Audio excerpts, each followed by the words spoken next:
एक बड़ी दिलचस्प सी चीज़ पूछी है प्रमोद शर्मा जी ने।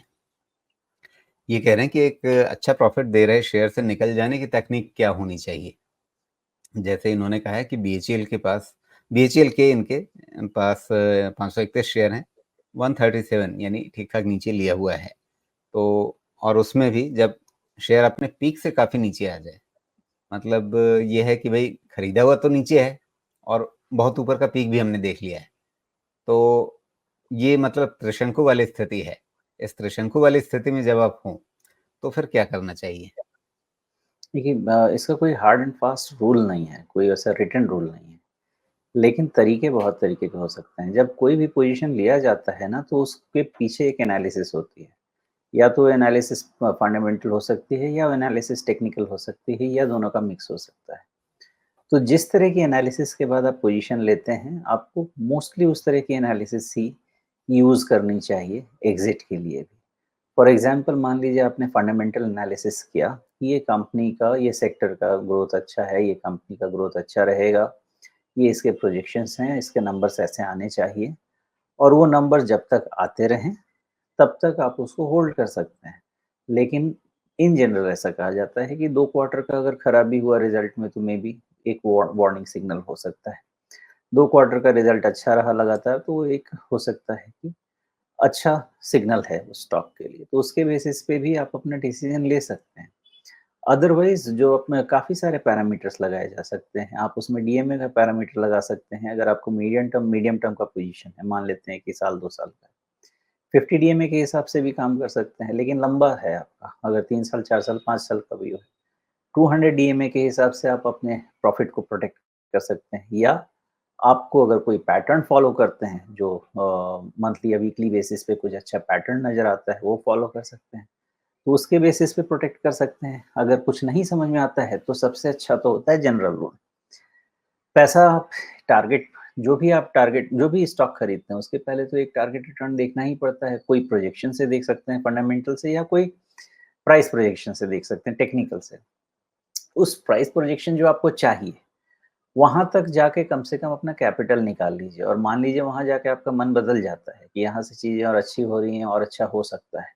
तो बाकी जो प्रॉफ़िट पड़ा है उसको राइट कीजिए। ये एक जनरल रूल भी हो सकता है और ये मतलब जितने तरह के रूल्स समझ आप अपने हिसाब से बना सकते हैं। इन जनरल जो मैं काम करता हूँ यही है कि मैं जो भी पोज़ीशन लेता हूँ, चूँकि मैं एक पोर्टफ़ोलियो के हिसाब से एडवाइस करता हूँ, तो उस पोर्टफ़ोलियो में एक स्टॉक से मुझे कितना कंट्रीब्यूशन चाहिए, एक आरओआई को, एक सीएजीआर को मेंटेन करने के लिए, उस आरओआई को अचीव करने के बाद मैं उसमें से सेफ्टी नेट ले लेता हूँ। एट लीस्ट 50% वहाँ से निकल जाता हूँ और बाकी 50% को रीवैल्यूएट करते हैं। जैसे जो राजीव जी ने लगाया है लाल वाला, शायद इनका 200 ईएमए होगा अगर सही मैं कह रहा हूँ। जी, बिल्कुल। तो इस हाँ, कोई भी इंडिकेटर ले लेते हैं या मार्केट एज़ ए होल का इंडिकेटर भी लेते हैं कि कभी मान लीजिए कि अब निफ्टी 24,800 के नीचे बंद होने लगे, तो हो सकता है डीपर करेक्शन हो, तो मैं प्रॉफिट बुकिंग को और शार्पन कर दूँगा। तो किसी भी तरह से आपको एक डिफाइंड मेथड के हिसाब से शुरुआत में ही चलनी चाहिए। हाँ, ये भी है कि इतना भी ज़्यादा हेलबेंड नहीं होना चाहिए कि इसी मेथड से अगर आ गया उस प्राइस पे तो मुझे अब वैसा ही बिहेवियर देना है। वहाँ पे आप रिज़ल्ट भी इवैल्यूएट कीजिए, मार्केट सिचुएशन इवैल्यूएट कीजिए। वो अच्छा लगता है, तो डिस्पाइट टारगेट आरओआई आने के बावजूद भी उसको होल्ड कर सकते हैं। लेकिन प्रॉफिट बुक करने का तरीका यही होता है कि शुरुआत में ही आप एक डिसाइड कर लीजिए कि एक स्टॉक से आपको चाहिए कितना, क्योंकि कभी भी आप ना पीक पकड़ सकते हैं ना बॉटम। आपके बेचने के बाद भी 20% स्टॉक जा सकता है, तो वो तो आपका हिस्सा है नहीं, जिसका है उसको ले जाने दीजिए। अपने आरओआई पे चलिए।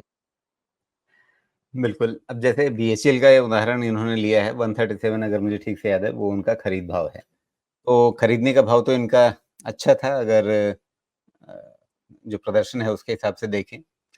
लगभग 114-15 के आसपास से हम रिट्रेसमेंट अगर शुरू करते हैं, तो फिर आपको ये दिख रहा है कि 38% रिट्रेसमेंट पर ही अभी ये सपोर्ट लेता हुआ दिख रहा है। एक तरह से ये सैंडविच बना रहा है अभी 23.6% और 38.2% के बीच में। तो मतलब ये दुविधा रहेगी कि भई ये जो अभी सपोर्ट बन रहा है 250 के आसपास का, ये बचेगा या चला जाएगा? और शायद इसी दुविधा के लिए इन्होंने पूछा भी है कि भई ऊपर से तो हमने देख लिया था लगभग 350 के ऊपर तक के प्रॉफ़िट के लेवल देख लिए थे। अब ये 250 पर ये अटक रहा है, रुक रहा है, यहाँ से नीचे गया तो क्या होगा? तो ये सब चीज़ें जब रहती हैं, तो मन में शंका रहती है या दुविधा होती है?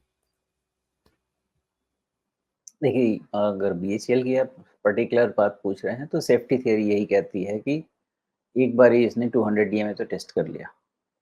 अब दोबारा ये 248 जो भी लो बना है, दोबारा इसके नीचे जाने का मतलब ये है कि आप सही जाएँ या गलत जाएँ, अपना प्रोटेक्शन तो आप इंश्योर कर लें।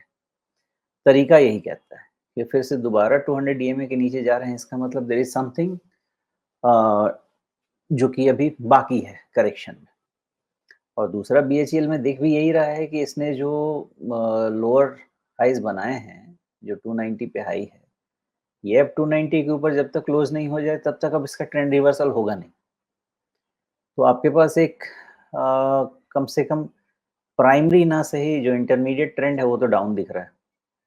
उसके बाद एक राउंड आपने 200 ईएमए का रीटेस्ट कर लिया, तो दोबारा अगर छूटा 248, तो फिर प्रॉब्लम है। तो उस हिसाब से अपनी पोजीशनिंग कर सकते हैं, लेकिन इस चीज़ का हमेशा ध्यान रखना चाहिए कि ये एक एनालिसिस है और इसमें गलत जाने के चांसेस भी होते हैं, लेकिन कहीं न कहीं आपको लॉजिकल डिसीज़न तो लेना पड़ेगा।